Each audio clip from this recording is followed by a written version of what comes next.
Hello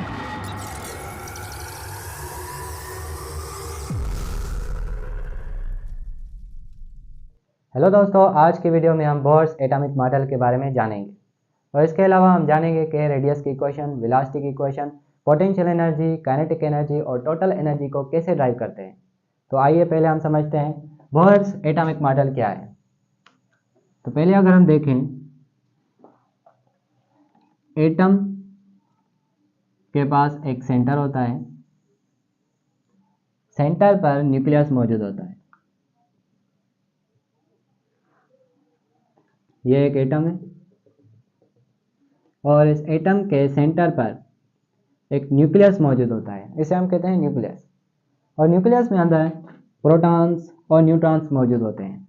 proton पर positive charge और neutron पर कोई भी चार्ज नहीं होती।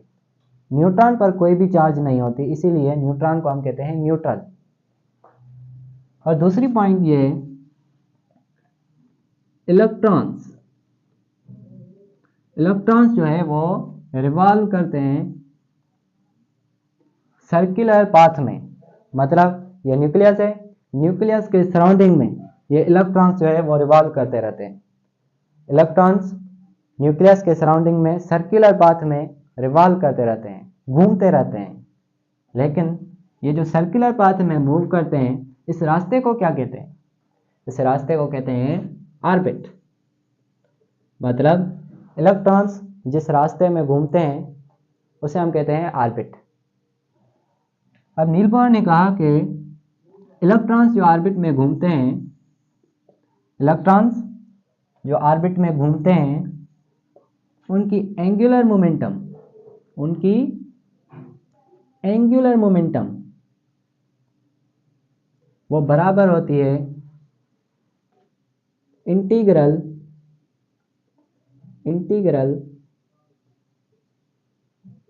Multiple of NH/2π। ये बहुत अहम पॉइंट है। इलेक्ट्रॉन्स जो ऑर्बिट में घूमते हैं, मतलब इलेक्ट्रॉन्स की जो एंगुलर मोमेंटम है वो बराबर होती है integral multiple of NH/2π। Angular momentum क्या है और NH/2π क्या है? तो आइए पहले हम समझते हैं एंगुलर मोमेंटम क्या है। एंगुलर मोमेंटम, फिर हम इस पॉइंट को समझते हैं। जैसे कि आप जानते हैं कि मोमेंटम हम किसे कहते हैं? मोमेंटम हम कहते हैं मास इनटू वेलोसिटी। मतलब product of mass and velocity is called momentum. Quantity of motion is called momentum. जब मोमेंटम कहा जाए तो हम कहेंगे कि मास और वेलोसिटी मल्टीप्लाई हो रहे हैं। जैसे फॉर एग्जांपल ये ऑब्जेक्ट मूव कर रहा है, इलेक्ट्रॉन्स मूव कर रहे हैं, रिवॉल्व कर रहे हैं, या मैं मूव कर रहा हूं तो मुझ में मोमेंटम है। तो मोमेंटम पहले अगर हम देखें, लीनियर मोमेंटम, जो लीनियर पाथ में मूव करे कोई ऑब्जेक्ट तो उसे हम कहेंगे लीनियर मोमेंटम।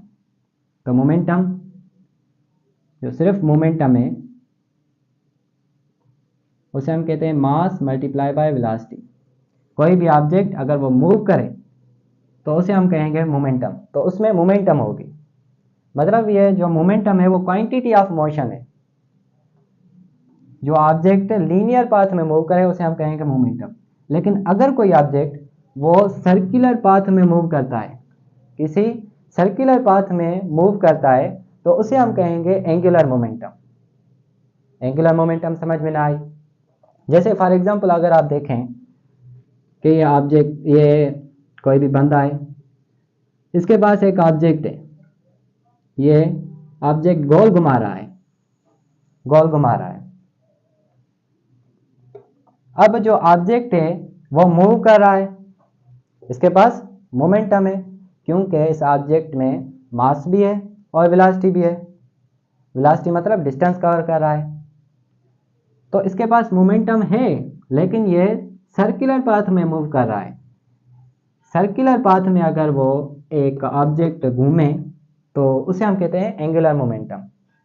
अब एंगुलर मोमेंटम जो है वो सर्कुलर, ये जो ऑब्जेक्ट है ये सर्कुलर पाथ में हम घूम रहा है, इसीलिए एंगुलर मोमेंटम है। लेकिन ये एंगुलर मोमेंटम एक रस्सी की वजह से होती है, टेंशन फोर्स की वजह से होती है, या कह सकते हैं कि इस स्ट्रिंग की वजह से होती है एंगुलर मोमेंटम। जैसे आप देखें कि ये अगर रस्सी टूट जाए तो ये ऑब्जेक्ट जो है वो लीनियर पाथ में मूव करना शुरू हो जाएगा। मतलब जो एंगुलर मोमेंटम है वो किसकी वजह से, वो टेंशन फोर्स रेडियस की वजह से, क्योंकि ये रेडियस है, अगर रस्सी टूट जाए तो ये ऑब्जेक्ट है वो सर्कुलर पाथ को छोड़कर लीनियर पाथ में मूव करना शुरू हो जाएगा। तो इसमें जो एंगुलर मोमेंटम के लिए ज़रूरी है वो है रेडियस। तो एंगुलर मोमेंटम का फार्मूला क्या है, पहले एंगुलर मोमेंटम को रिप्रेजेंट कैसे करते हैं, वो है एल। एल से एंगुलर मोमेंटम को जाहिर करते हैं। L is equal to R multiply by P. जबकि मोमेंटम को हम पी से रिप्रेजेंट करते हैं तो ये मोमेंटम है। तो एल जो है वो एंगुलर मोमेंटम है और आर रेडियस है और पी मोमेंटम है। मोमेंटम जैसे कि आप जानते हैं momentum mass multiply by velocity. अब एल सेम रखो, ये क्या है, ये एंगुलर मोमेंटम है क्योंकि इसमें रेडियस है। रेडियस मतलब कोई ऑब्जेक्ट जो घूम रहा है वो रेडियस की वजह से घूम रहा है। अगर इसकी रस्सी टूट जाए तो ये ऑब्जेक्ट जो है वो लीनियर पाथ में मूव करना शुरू हो जाएगा। तो ये सर्कुलर पाथ में क्यों मूव कर रहा है, क्योंकि इसका रेडियस है, क्योंकि ये रस्सी से फिक्स है। अगर रस्सी टूट जाए तो ये ऑब्जेक्ट सर्कुलर पाथ को छोड़कर लीनियर पाथ में मूव करना शुरू हो जाएगा। तो आर सेम रखें और मोमेंटम किसके बराबर है, P is equal to M V. अब P की जगह पर हम क्या रखेंगे, एम वी, मतलब मास इंटू वेलोसिटी। अब L is equal to M V R sine theta, जैसे आपने डॉट प्रोडक्ट और क्रॉस प्रोडक्ट पढ़ी होगी, sine theta. L is equal to M V R. Theta की जगह पर अगर हम 90 डिग्री रखें तो साइन 90 डिग्री किसके बराबर होती है, 1 के। तो 1 से इसको मल्टीप्लाई करेंगे तो आंसर सेम ही आएगा। तो एंगुलर मोमेंटम जो है वो एम वी आर के बराबर है। अब ये हो गई कि एंगुलर मोमेंटम क्या है। एंगुलर मोमेंटम जो ऑब्जेक्ट सर्कुलर पाथ में मूव करे उसे हम एंगुलर मोमेंटम कहते हैं। लेकिन जो एंगुलर मोमेंटम है वो बराबर होती है, ये जो पॉइंट है मैं ये समझा रहा हूँ कि एंगुलर मोमेंटम जो है वो बराबर होती है integral multiple of N H upon 2 pi. Integral multiple of N H upon 2 pi. अब integral multiple N H upon 2 pi क्या है, एन मतलब कोई भी शेल। अब ये शेल जो है वो कोई भी इंटीजर नंबर हो सकता है, फॉर एग्जांपल मैं कहूँ पहला शेल, दूसरा शेल, तीसरा शेल, ऐसे ही कह सकता हूँ, लेकिन ऐसे नहीं कह सकता कि 1/2 शेल, 2/3 शेल। जो शेल है वो ज़रूरी है कि इंटीजर होना चाहिए, ये नील बोर्न का। और एच क्या है, एच एक कांस्टेंट है और इसकी वैल्यू होती है 6.636 इंटू 10⁻⁻34 जॉल इंटू सेकंड। ये एक कांस्टेंट है और 2 पाई पूरे चक्कर का एंगल है। फॉर एग्जांपल ये सेंटर है, ये ऑब्जेक्ट यहाँ से लेकर यहाँ तक मूव करता है, इस पॉइंट से लेकर इस पॉइंट तक, यहाँ 90 डिग्री बनी, और यहाँ से लेकर यहाँ तक 90 डिग्री, यहाँ से लेकर यहाँ तक 90 डिग्री, और यहाँ से लेकर यहाँ तक 90 डिग्री। अब 90 डिग्री पाई/2 के बराबर होती है, पाई/2 पाई/2। अगर डिग्री में देखें तो 90 डिग्री टोटल जो है वो टोटल जो चक्कर है वो बराबर होता है 360 डिग्री में। लेकिन अगर हम रेडियन में देखें तो ये बराबर होता है 2 पाई के। अब 2 पाई के कैसे बराबर होता है, जैसे आप देखें कि अगर मैं आपको कहूँ कि आपके पास 2 गिलास है लेकिन दोनों ही गिलास हाफ है, तो आप एक हाफ गिलास दूसरे हाफ गिलास में डालेंगे तो एक गिलास पूरा हो जाएगा। तो ऐसे ही ये पाए और ये पाए दोनों ही हाफ है, एक हाफ दूसरे हाफ से मिलाया तो एक बन गया, एक पाए और दूसरा एक पाए तो क्या बनेगा, 2 पाए बनेंगे। तो ऐसे जो है एक पूरे चक्कर में 2 पाए रेडियन एंगल बनती है। तो इलेक्ट्रॉन्स की जो एंगुलर मोमेंटम है वो बराबर होनी चाहिए integral multiple of NH upon 2 pi, मतलब कोई भी शेल लेकिन इंटीजर में होना चाहिए, integral multiple of NH upon 2 pi. n कोई भी शेल है, h जो है वो कांस्टेंट है और 2 पाई पूरे चक्कर का एंगल है। तो इससे हमें इक्वेशन मिल रही है कि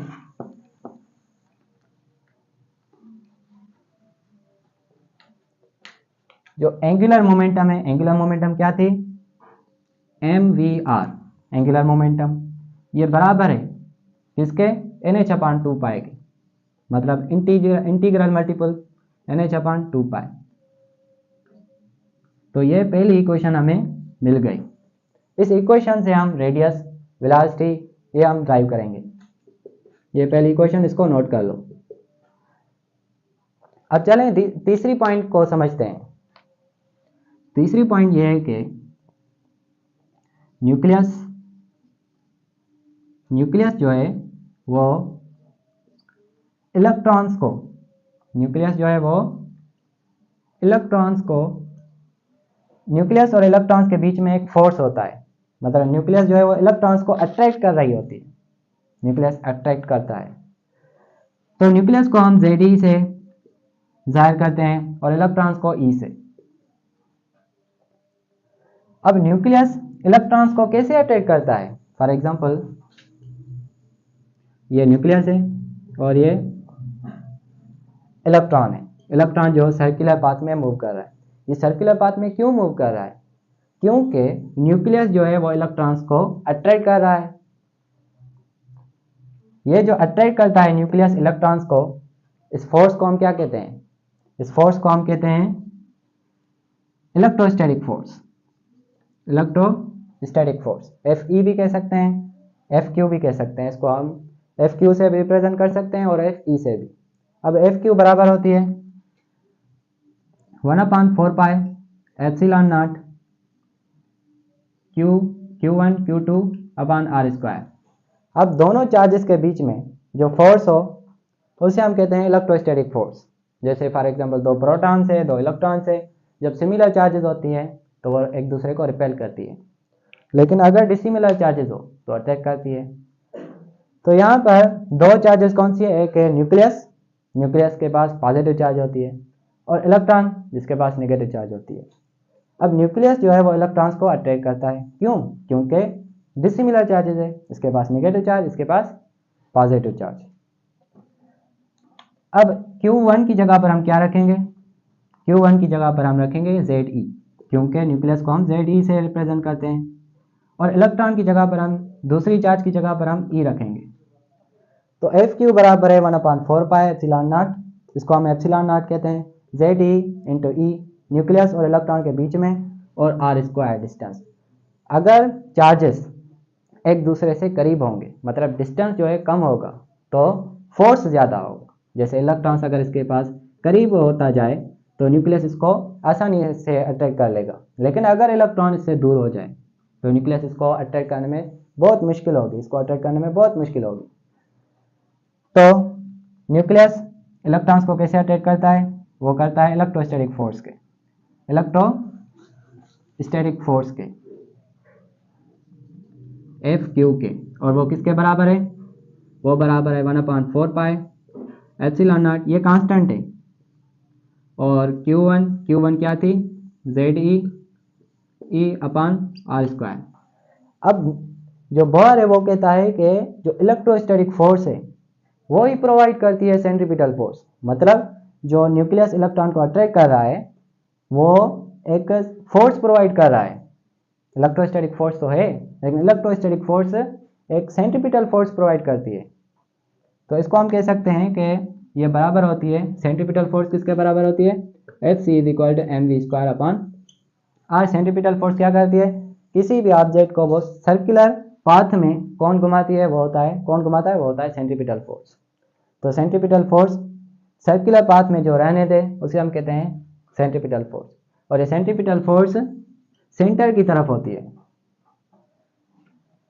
सेंट्रीपिटल फोर्स कौन प्रोवाइड करता है, electrostatic force, mv² upon are. तो ये हमें दूसरी इक्वेशन मिल गई, इक्वेशन नंबर 2। अब ये दो इक्वेशंस, इन दोनों इक्वेशन से हम radius, velocity, potential energy, kinetic energy, total energy drive करेंगे। इसको आप नोट कर लें, पहली इक्वेशन और दूसरी इक्वेशन। इसको टॉप पर लिखते हैं, टॉप पर लिख दें दोनों इक्वेशंस को। हम इन इक्वेशंस के जरिए ये इक्वेशंस ड्राइव करेंगे। मतलब ये एक रॉ मटेरियल है जिसके जरिए हम दूसरे मटेरियल्स बनाएंगे। चौथी जो इक्वेशन है वो है क्वांटाइजेशन।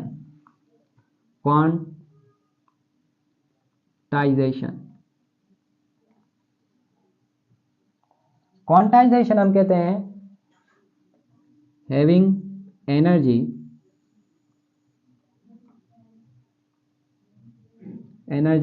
in fixed amount,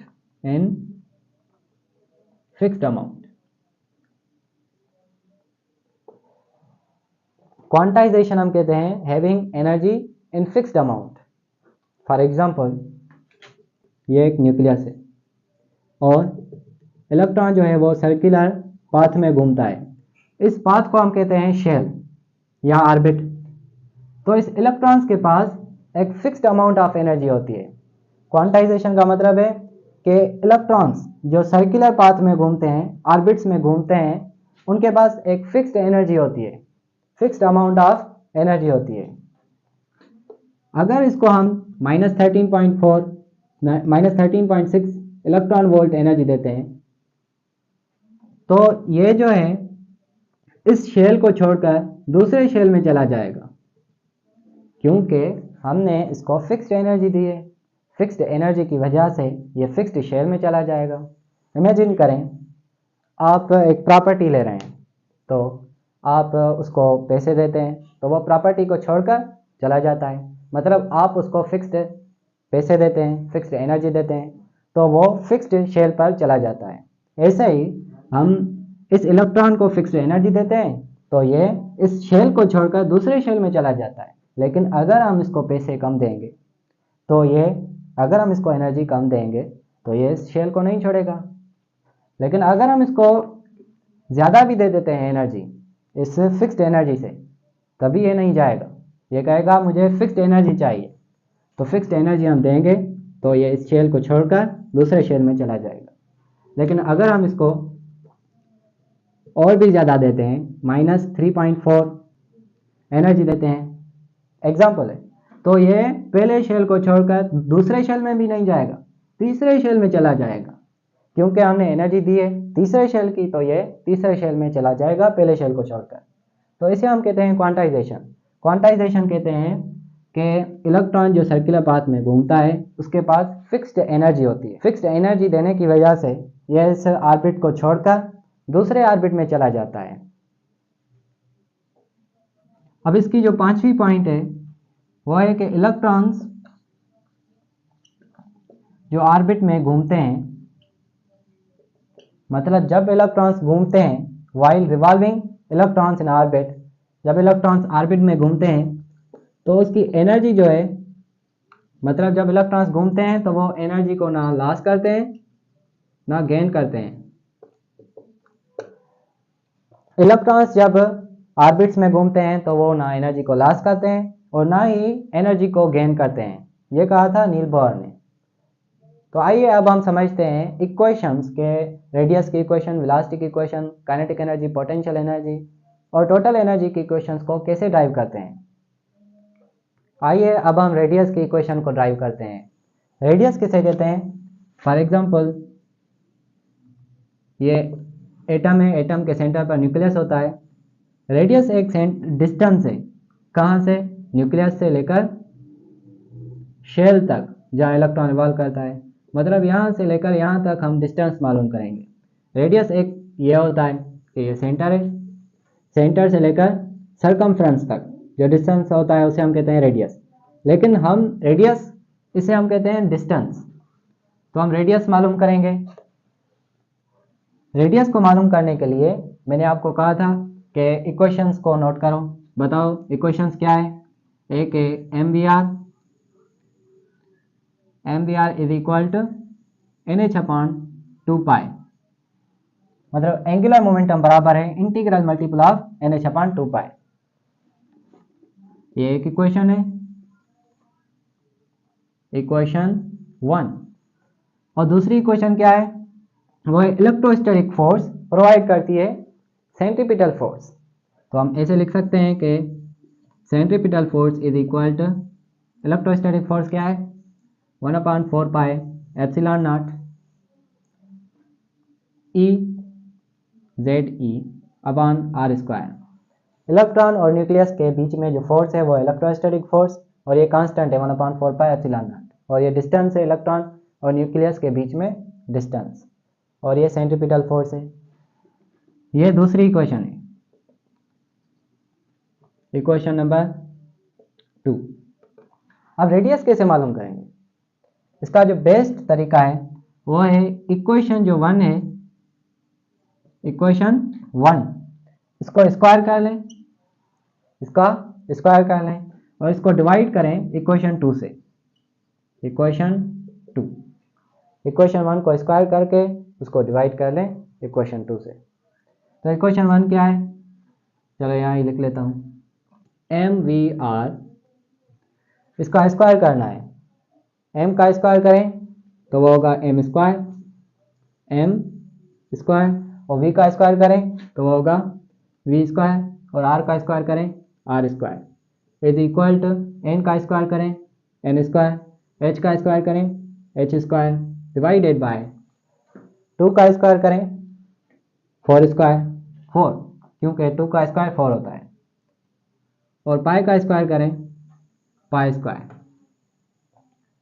अब इसको डिवाइड करना है, इक्वेशन 1 को डिवाइड करना है इक्वेशन 2 से, मतलब ये सेम लिखता हूँ, इक्वेशन 1 को डिवाइड करना है इक्वेशन 2 से। इक्वेशन 2 क्या है, mv स्क्वायर अपॉन r, ये ऐसे ही लिखना है, इसका स्क्वायर नहीं करना।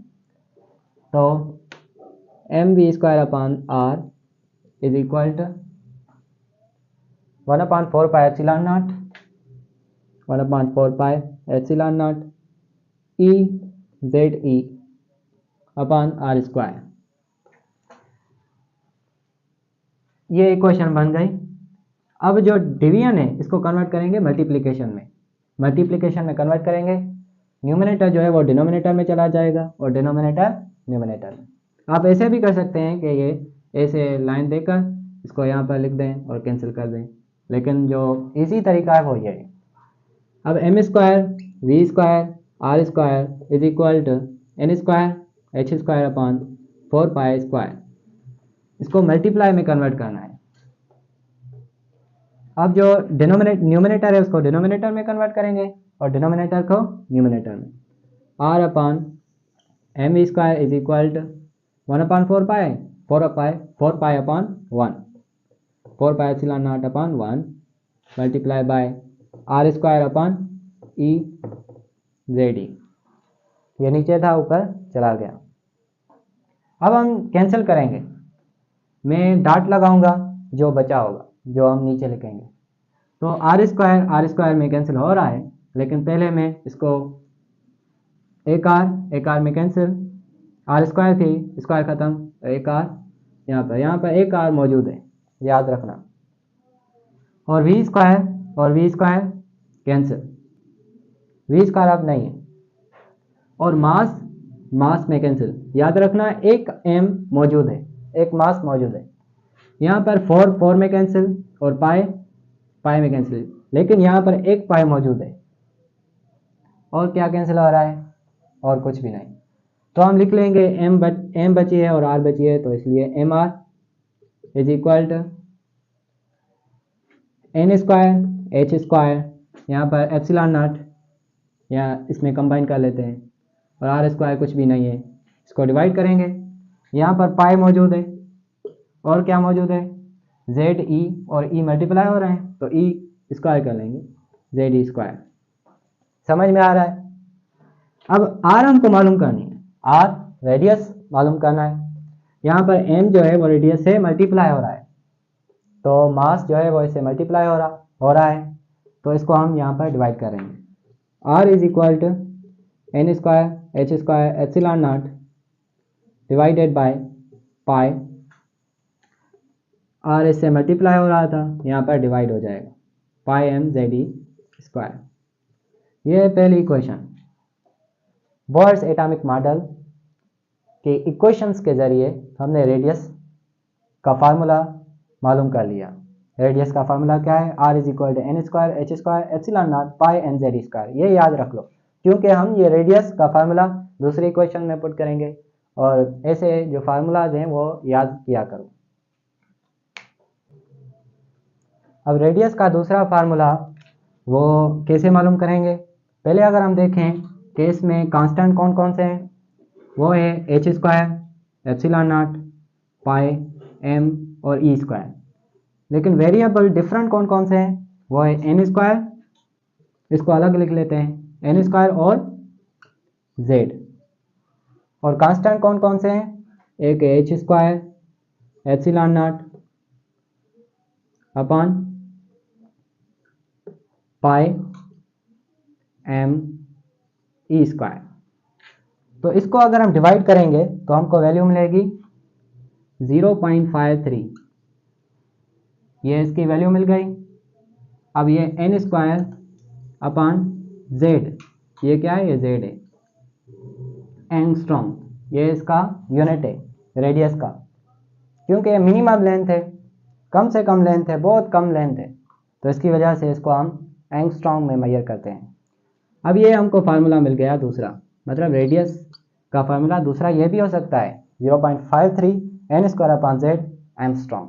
अब हम वेलोसिटी की इक्वेशन को कैसे ड्राइव करेंगे? वेलोसिटी की इक्वेशन को ड्राइव करने के लिए जो इक्वेशन हम इस्तेमाल करेंगे वो होगी mvr is equal to N H upon 2 pi. तो ये फार्मूला याद कर लें, यह फार्मूला हम पुट करेंगे इस इक्वेशन में। तो मैं इसको मिटाता हूँ।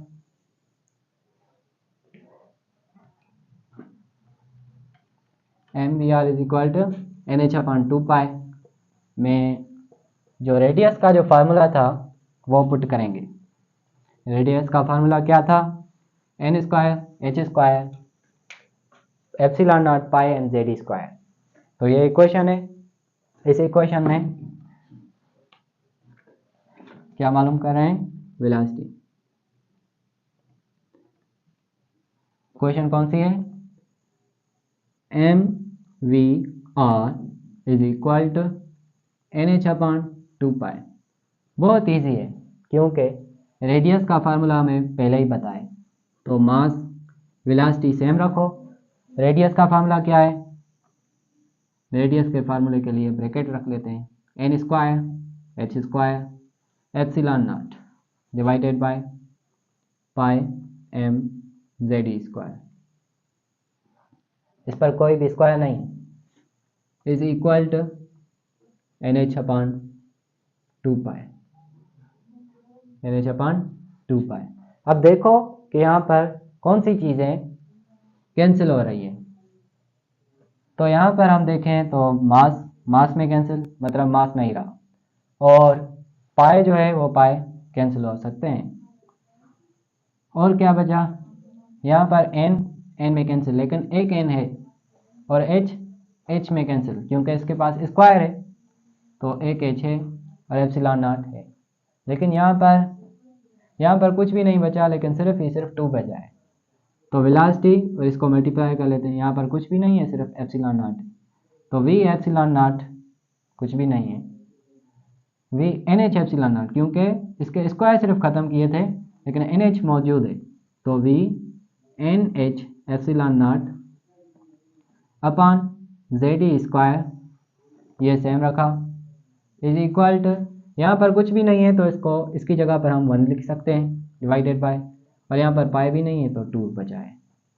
तो हम क्रॉस मल्टीप्लिकेशन करेंगे, 2 मल्टीप्लाई करेंगे इससे और 1 मल्टीप्लाई करेंगे जेड स्क्वायर से। तो 2 मल्टीप्लाई किया 2 V N H epsilon naught, इसको बस ऐसे ही लिख सकते हैं, is equal to Z E square. अब देखें कि यहाँ पर हमें वेलोसिटी मालूम करनी है। तो वेलोसिटी इज इक्वल टू यहाँ पर वेलोसिटी हमें मालूम करनी है, जो भी इसके साथ है, उसको हम नीचे लिख लेंगे। तो ZE² upon 2NH epsilon not, ये हमें वेलोसिटी का फार्मूला मिल गया। V = ZE² upon 2NH epsilon not. Velocity का फार्मूला मिल गया, V = ZE² upon 2NH epsilon not. अगर हमको वेलोसिटी का दूसरा फार्मूला मालूम करना हो तो हम कैसे मालूम करेंगे? जैसे हमने रेडियस का दूसरा फार्मूला मालूम किया था, कांस्टेंट जो थे वो अलग लिखा था और जो डिफरेंट थे उनको अलग लिखा था। कांस्टेंट को क्या किया था? कांस्टेंट को पहले ही डिवाइड कर दिया था और उनकी वैल्यू पहले ही रख दी थी। ऐसे ही ये हम क्यों करते हैं? इसलिए करते हैं ताकि जो भी प्रॉब्लम्स हैं उनको सॉल्व करने में आसानी हो, क्योंकि अगर हम कोई भी प्रॉब्लम है उनको सॉल्व करते हैं तो हर कांस्टेंट की अलग अलग वैल्यू रखनी पड़ेगी। तो इसकी वजह से पहले ही हम इनको डिवाइड कर लेते हैं, वैल्यू निकाल लेते हैं और फिर हम इसको पुट कर लेते हैं। तो यहाँ पर हम देखेंगे कि कांस्टेंट कौन कौन से हैं और डिफरेंट कौन कौन से हैं। तो यहाँ पर देखें कि Z और N सेम ही चीज़ है कि Z और N डिफरेंट है, उसको अलग लिख लें। Z और N अलग लिख लें। क्या और दूसरी चीज़ अलग है? नहीं।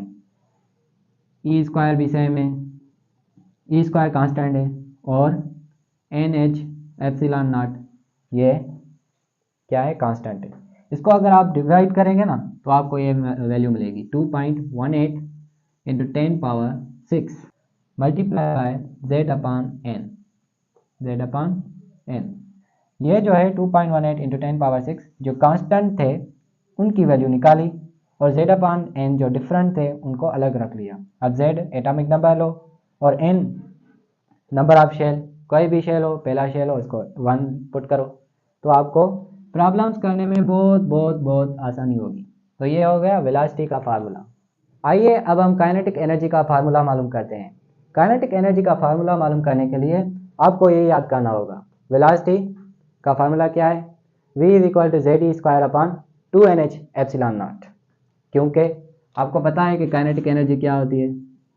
काइनेटिक एनर्जी KE लिख लेता हूँ। KE मतलब काइनेटिक एनर्जी। अब काइनेटिक एनर्जी का फार्मूला क्या होता है? 1/2 mv²। ये याद रखो, ये तो बहुत बेसिक कॉन्सेप्ट है, बहुत बेसिक फार्मूला है। तो kinetic energy is equal to 1/2 mv²। अब देख रहे हैं वेलोसिटी, यहाँ पर भी वेलोसिटी, तो ये वेलोसिटी यहाँ पर रखेंगे। Kinetic energy is equal to 1/2 mass same, velocity की जगह पर हम क्या रखेंगे? ZE² अपॉन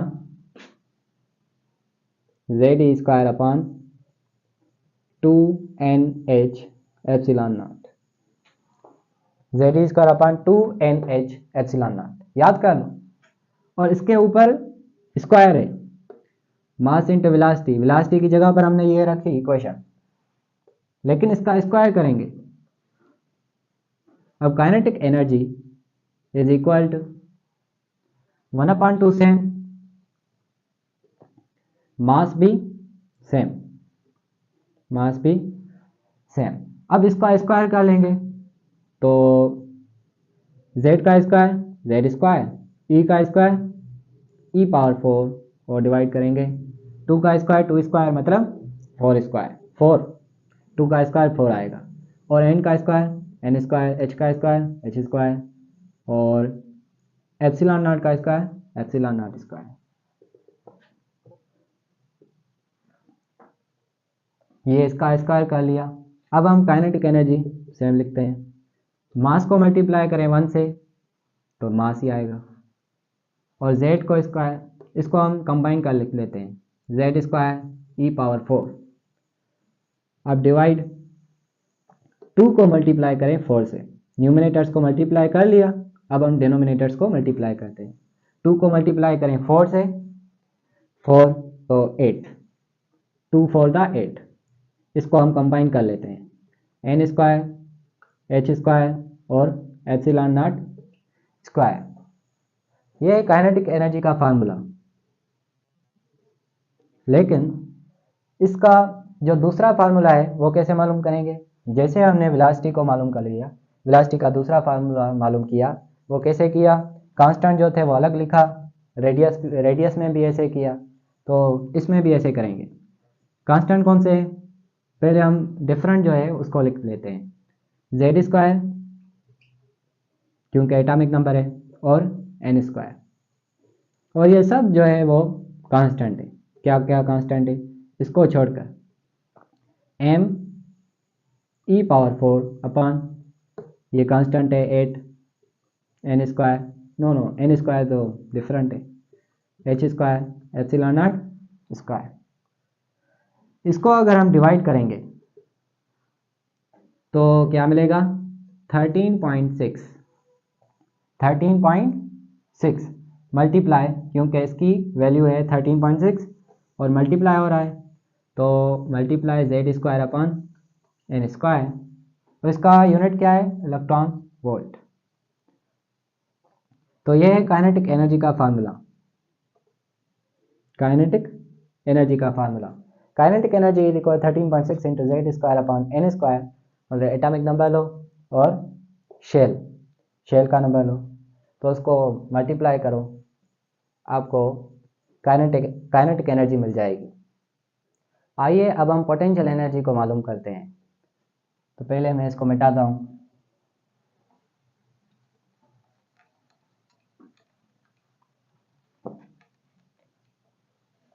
पोटेंशियल एनर्जी भी काइनेटिक एनर्जी की तरह ही ड्राइव होगी, लेकिन पोटेंशियल एनर्जी का कॉन्सेप्ट एक ज़रूरी है। पोटेंशियल एनर्जी वो ग्रेविटेशनल भी हो सकती है, पोटेंशियल एनर्जी ग्रेविटेशनल भी हो सकती है, ग्रेविटेशनल पोटेंशियल एनर्जी। जैसे फॉर एग्जांपल अगर आप ज़मीन पर बैठे हैं या कोई भी ऑब्जेक्ट ज़मीन पर है तो उसकी पोटेंशियल एनर्जी ज़ीरो है, लेकिन जब वो ऑब्जेक्ट ऊपर जाता है, इसको ऊपर ले जाते हैं, तो इसके पास पोटेंशियल एनर्जी होती है। ऐसे ही ये एक स्प्रिंग है, स्प्रिंग जब इससे दूर हो जाती है, मतलब इसके पास इलास्टिक पोटेंशियल एनर्जी होती है। पोटेंशियल एनर्जी की वजह से फॉर एग्जांपल ये मीन पोजीशन है, समझिए कि ये मीन पोजीशन है, mean position.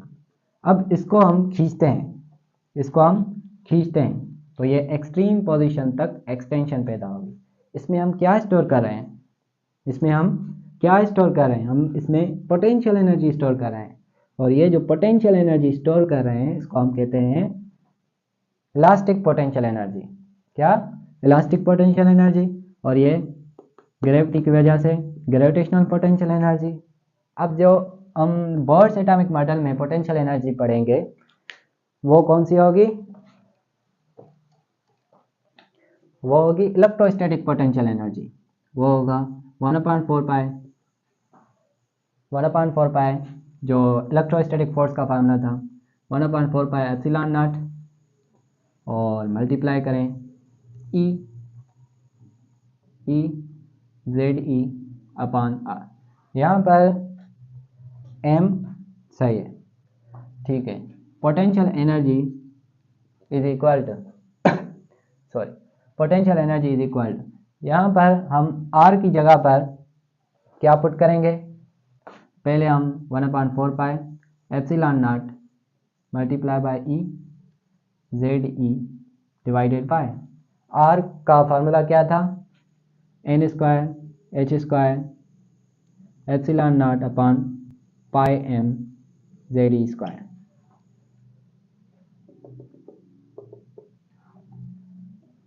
Potential energy is equal to 1/4 pi epsilon naught. अब यहाँ देखो कि यहाँ पर ये डिवीजन हो रही है, इसको हम ऐसे लिख सकते हैं कि ये जो है वो इससे मल्टीप्लाई हो रहा है, इसको ऊपर ले जाएं तो इसको ऊपर ले जाए, पहले ई जेड ई और पाई एम जेड ई पावर स्क्वायर, मतलब ई स्क्वायर, और इसको डिवाइड करें, ये सेम ही रखो, N square H square epsilon naught. हमने इसको इससे मल्टीप्लाई किया, इसको ऊपर रखा, तो potential energy is equal to, यहाँ पर हम देखेंगे कि कौन सी चीज़ें जो हैं वो कैंसिल हो रही है। यहाँ पर जो पाई है वो कैंसिल हो रहा है और कुछ भी नहीं। तो जेड ई स्क्वायर जेड पहले देखो, जेड एक और दूसरी जेड, इसका जेड स्क्वायर और ई स्क्वायर, और ये दोनों ई, दो ई मतलब एक ई स्क्वायर और दूसरा ई स्क्वायर ई पावर 4, जेड और जेड जेड स्क्वायर, ई ई ई, दो ई मतलब दो ई और दो ई पावर 4, डिवाइड करें, लेकिन यहाँ पर मास भी है, is equal to M Z square E power 4 divided by, यहाँ पर देखो ये एन स्क्वायर,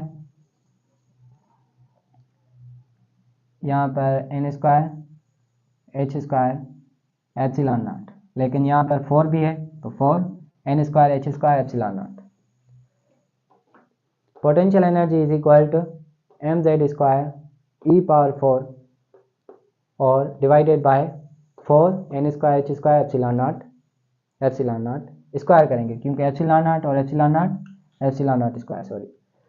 तो potential energy is equal to, यहाँ पर अगर हम देखें कि मैं इसको देख रहा हूँ एम जेड स्क्वायर ई पावर 4, यहाँ पर 4 है, यहाँ पर 8 है, तो इसको हमें सेम करना है।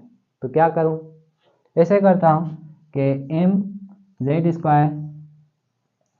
Square E power 4 divided by, इसको सेम ही लिख लेता हूँ, ये एन स्क्वायर है और ये एच स्क्वायर है, N square H square epsilon not square, इसको मल्टीप्लाई करो, किससे, 2 से मल्टीप्लाई भी करो और 2 से डिवाइड भी कर लो, तो आप देखते हैं क्या होता है। यहाँ पर मैंने मिस्टेक की है इलेक्ट्रॉन की, इलेक्ट्रॉन पर नेगेटिव चार्ज होती है, इलेक्ट्रॉन पर नेगेटिव चार्ज, और इस पर भी नेगेटिव चार्ज होगी, क्योंकि इलेक्ट्रॉन की वजह से इस पर नेगेटिव चार्ज होगी। अब देखो इसको इससे मल्टीप्लाई करो, तो potential energy is equal to -2 M Z square E power 4, ये देखो सेम ही है, और इसको मल्टीप्लाई करें तो 8 N square H square epsilon not square, ये हो गया पोटेंशियल एनर्जी का फार्मूला। लेकिन हमको जो पोटेंशियल एनर्जी का फार्मूला है, दूसरा फार्मूला चाहिए, मतलब इजीएस्ट फार्मूला चाहिए, तो हम क्या करेंगे, मैं कहाँ लिखूँ, यहाँ ही लिख लेता हूँ क्योंकि मैं पोटेंशियल एनर्जी मालूम कर रहा हूँ। पोटेंशियल एनर्जी का दूसरा फार्मूला मालूम करेंगे, इनको को क्या हुआ, मार्कर को, potential energy -2m z square ई पावर 4, यहाँ देखें कि कांस्टेंट कौन से हैं, कांस्टेंट एक m E power 4 8 H square epsilon not square, यहाँ पर भी देखें m, यहाँ पर -2 भी है, सिर्फ ये डिफरेंट है, M Z square E power 4 M Z square E power 4 8 N square H square epsilon not square, दोनों ही सेम है, सिर्फ डिफरेंट -2 है। तो हम क्या करते हैं, ये भी सेम ही लिख लेते हैं, 13.6 इसके बराबर था, इसके बराबर 13.6 था, तो पहले हम 2 लिखते हैं, -2 नज़र नहीं आ रहा होगा, यहाँ पर -2 है, और 13.6 क्योंकि ये जो M E power 4 8 H square epsilon naught 8 H square epsilon naught, इसकी जगह पर हम रखेंगे मल्टीप्लाई बाय 13.6, क्या रखेंगे 13.6। अब यहाँ देखो Z square upon N square, ये सेम, और इलेक्ट्रॉन वोल्ट भी सेम, तो हमें पोटेंशियल एनर्जी का जो दूसरा फार्मूला मिला वो है potential energy is equal to -2 multiply by 13.6 multiply by Z square upon N square electron volt. आइए अब हम टोटल एनर्जी को ड्राइव करते हैं। टोटल एनर्जी को ड्राइव करने के लिए हमें दो इक्वेशंस की ज़रूरत होगी, एक पोटेंशियल एनर्जी और काइनेटिक एनर्जी, क्योंकि टोटल एनर्जी जो होती है वो बराबर होती है किसके, पोटेंशियल एनर्जी पी मतलब potential energy plus kinetic energy. इसको अगर हम ऐड करेंगे तो हमें टोटल एनर्जी का फार्मूला मिल जाएगा। Total energy is equal to potential energy plus kinetic energy. अब पोटेंशियल एनर्जी क्या है, वो है -2 multiply by 13.6 Z square upon N square. बहुत ईजी है। Total energy is equal to potential energy किसके बराबर है, 13.6 मल्टीप्लाई बाय, या इसको ऐसे भी लिख सकते हैं, मल्टीप्लाई ना लिखो, Z square upon N square. अब इसमें ये पोटेंशियल एनर्जी है, ये पोटेंशियल एनर्जी है प्लस फार्मूले का। और काइनेटिक एनर्जी क्या है, काइनेटिक एनर्जी क्या है, वो है 13.6 multiply by Z square upon N square. Potential energy में -2 है, लेकिन काइनेटिक एनर्जी में -2 नहीं है। तो 13.6 Z square upon N square, ये इसको अगर हम ऐड करेंगे मतलब एलसीएम लेंगे, हम इसको मैन्युअली कर लेते हैं, मतलब डायरेक्ट कर लेते हैं, मैन्युअली नहीं।